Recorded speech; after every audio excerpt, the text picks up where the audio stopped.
सातवीं क्लास के विद्यार्थियों का भूगोल की इस वर्चुअल क्लास में मैं अनिल सर तहे दिल से स्वागत करता हूं।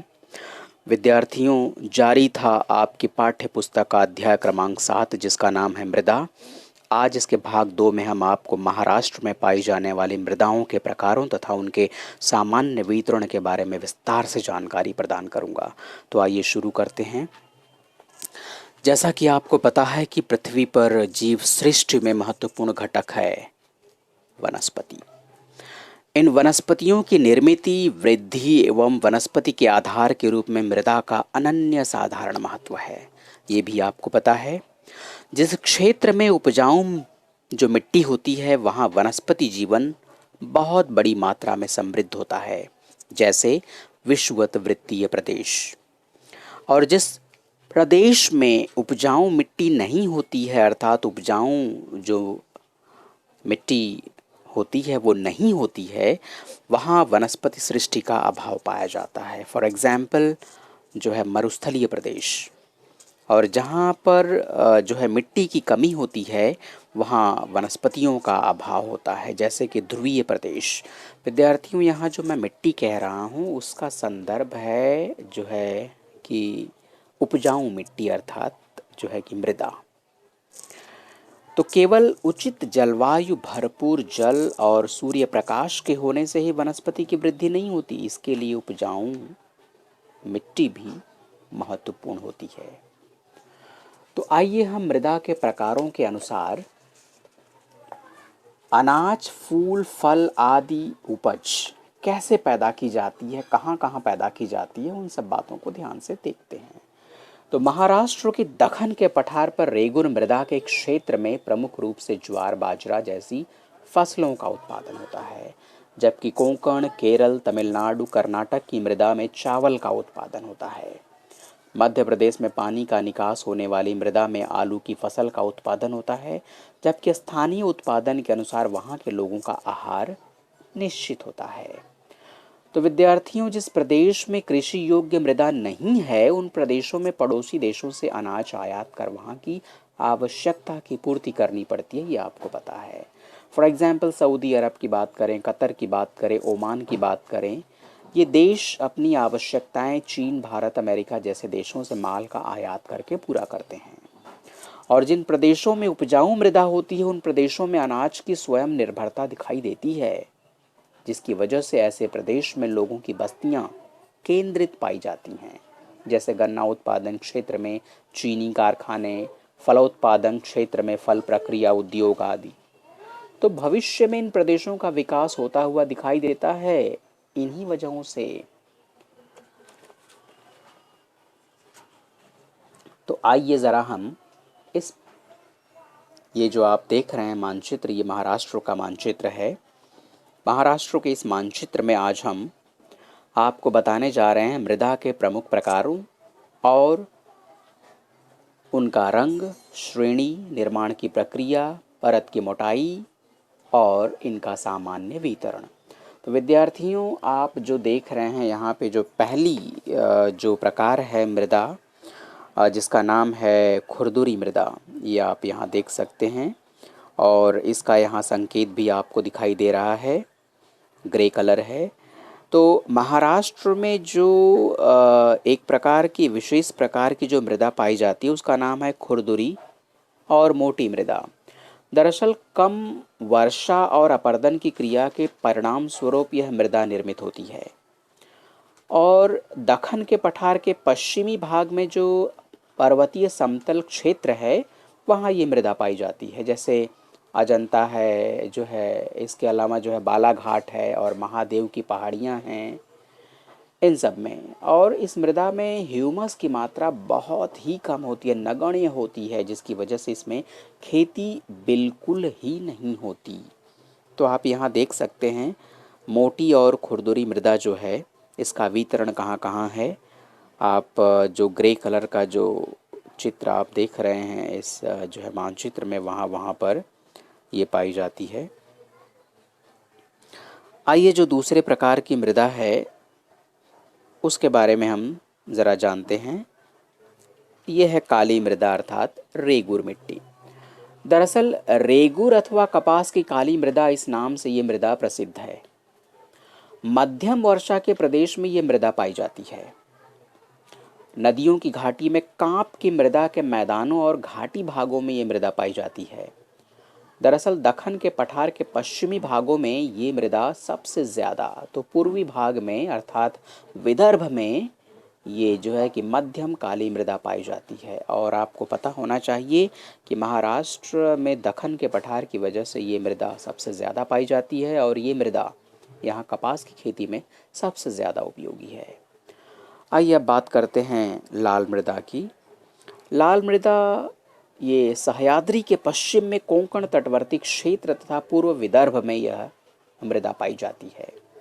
अतिवर्षा के प्रदेशों में चट्टानों का होने वाला अपरदन जो है बड़े पैमाने पर इस मिट्टी को बहा ले जाता है, जिससे मूल चट्टान जो होती है अनावृत हो जाती है और चट्टानों में स्थित लौह का वातावरण में निहित ऑक्सीजन के साथ संयोग होता है और जिसकी वजह से रासायनिक प्रक्रिया घटित होती है और इसकी वजह से लाल मृदा का निर्माण होता है। दरअसल इस मृदा का लाल रंग इसलिए होता है क्योंकि इसमें आयरन ऑक्साइड पाया जाता है।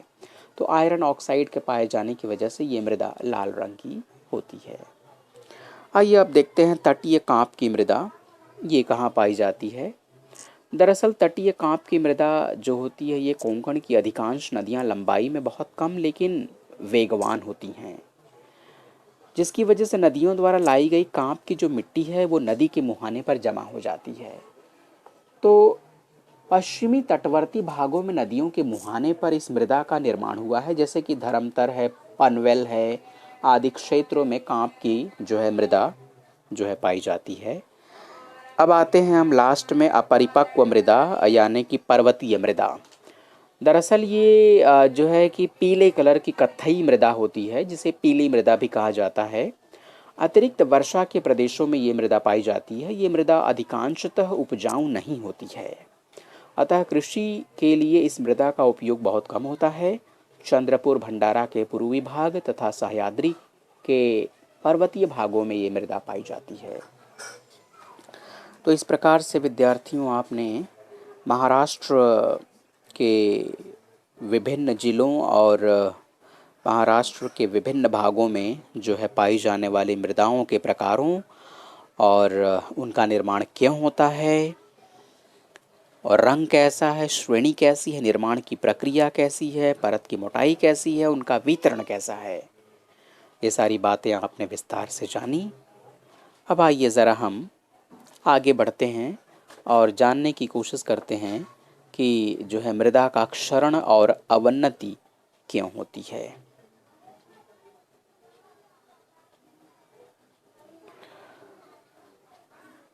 तो आइए देखते हैं ज़रा सा हम।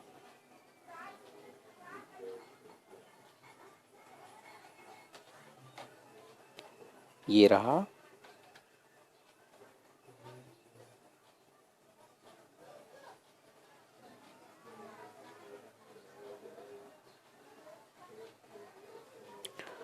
आप अपनी स्क्रीन पर देख सकते हैं मृदा क्षरण और अवनति, यानी कि मिट्टी का क्षरण यानी नुकसान कैसे होता है और उसकी अवनति कैसे होती है, उसकी अवनति कैसे होती है। तो इस टॉपिक में हम करने वाले हैं मृदा का क्षरण और अवनति। दरअसल मृदा का क्षरण का अर्थ होता है मिट्टी कैसे कट जाती है, कैसे उसका नुकसान होता है, और उसकी अवनति यानी उसका जो है कि वो कैसे खराब हो जाती है। दरअसल वायु एवं जल की वजह से मृदा की परत बह जाती है। ये दोनों चीज़ें, वायु एवं जल, ये दो प्रमुख कारक हैं जो है मृदा की परत को बहाने और उसके क्षरण में, और इन्हीं दोनों की वजह से मृदा का क्षरण होता है। दरअसल जो है कि बहता हुआ जल, जलवायु तथा प्राकृतिक रचना की विविधता के कारण मृदा का क्षरण होता है। जिस प्रकार मृदा का क्षरण होता है वैसे ही कुछ कारणों से मृदा की गुणवत्ता भी कम हो जाती है। इसी को मृदा की अवनति होना कहा जाता है। कृषि से अधिक उत्पादन प्राप्त करने के लिए रासायनिक कीटनाशकों और जो है कि अपत्रण नाशकों का भी उपयोग किया जाता है।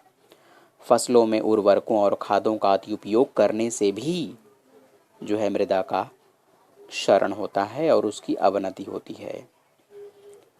अब ज़रा हम जानने की कोशिश करते हैं कि अति जल सिंचाई से क्या असर होता है।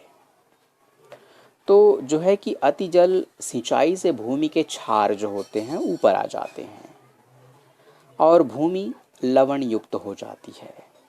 रासायनिक द्रव्यों के अति उपयोग के कारण यह द्रव्य मिट्टी में वर्षों तक वैसे ही बने रहते हैं। इससे मिट्टी के सूक्ष्म जीवों के नष्ट होने का खतरा होता है। मिट्टी में ह्यूमस की मात्रा कम होती जाती है और वनस्पतियों को मिट्टी से आवश्यक पोषक द्रव्य नहीं मिल पाते हैं, जिससे मृदा का जो पीएच वैल्यू होता है वो घटने लगता है और मृदा अवनत हो जाती है, उसकी अवनति हो जाती है। आप यहाँ चित्र में देख सकते हैं किस तरह से मिट्टी की परत और उसकी अवनति हो रही है। इस चित्र में आप आसानी से सारी बातों को देख सकते हैं। इसके अलावा कुछ और चित्र भी मैं आपको बताता हूँ। जैसे यहाँ पर आप देख सकते हैं ये मृदा के क्षरण का एक चित्र मैं आपके समक्ष जो है पेश कर रहा हूँ। आप यहाँ देख सकते हैं किस तरह से मिट्टी कितनी कीमती है, मृदा कितनी उपयोगी रिसोर्स है इस पृथ्वी पर। आप अपने पिछले वीडियो में मैंने आपको बताया था 2 सेंटीमीटर मोटी परत बनने में लगभग हज़ारों साल लग जाते हैं।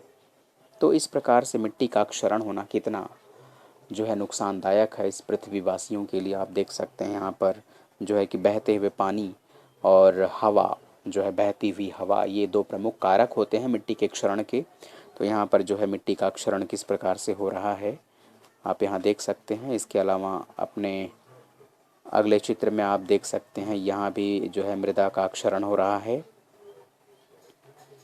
ये भी मृदा का क्षरण हो रहा है यहाँ पर भी। अब आइए हम देखते हैं मृदा का संवर्धन कैसे किया जा सकता है।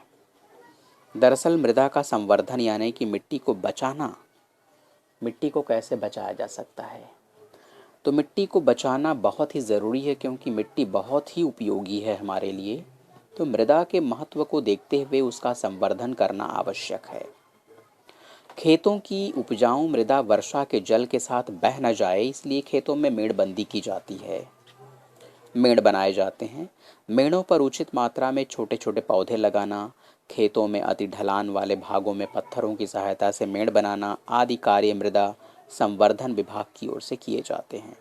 तो ये सारे उपाय करके हम जो है मिट्टी को बचा सकते हैं, मिट्टी को बहने से रोक सकते हैं। और एक उपाय है वृक्षारोपण। तो वृक्षारोपण करने से वायु की गति पर नियंत्रण रखा जा सकता है, क्योंकि वृक्ष जब ज़्यादा होंगे तो हवा की गति नियंत्रित होगी और जो है बहती हुई हवा ही सबसे प्रमुख कारण है मिट्टी को उड़ा के ले जाने में।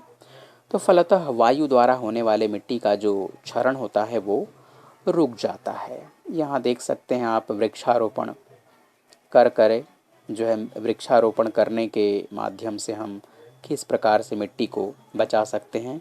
तो दरअसल वृक्षारोपण करने से होता क्या है कि वृक्षों की जो जड़ें होती हैं वो मिट्टी को बड़े ही जो है ज़ोरदार तरीके से कैप्चर करके रखती हैं। इसके अलावा जो घेरदार जो उनके तने होते हैं, वृक्ष जो होते हैं वो जो है कि पवन की गति को नियंत्रित करते हैं। तो इस प्रकार से मिट्टी का क्षरण दोनों ही माध्यमों से रुक जाता है, हवा और पानी दोनों ही माध्यमों से रुक जाता है। यहाँ आप देख सकते हैं जो है कि वृक्षारोपण से कैसे जो है मिट्टी का क्षरण नियंत्रित होता है। दरअसल वृक्षारोपण की वजह से पवन की गति यानी बहती हुई हवा की गति नियंत्रित होती है, जिसकी वजह से मिट्टी का क्षरण रुक जाता है। वनस्पतियां जड़ों को बांधे रखती हैं, इससे भी मृदा का क्षरण रुक जाता है। मृदा संवर्धन के लिए पहाड़ी ढलान पर समान स्तर पर नालियां भी खोदी जाती हैं। ऐसी नालियां बनाने से ढलान वाले क्षेत्रों से आने वाले जल का वेग कम होता है, जिसके कारण होने वाली छीजन रुक जाती है।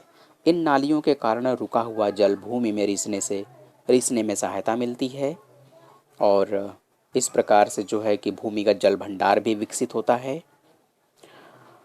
तो ये सारी जानकारियाँ बच्चों अति महत्वपूर्ण थी बताना आपको। इस वीडियो में हम केवल इतना ही पढ़ेंगे और इस पाठ के प्रश्नोत्तर आप स्वयं लिखने की कोशिश करें। धन्यवाद।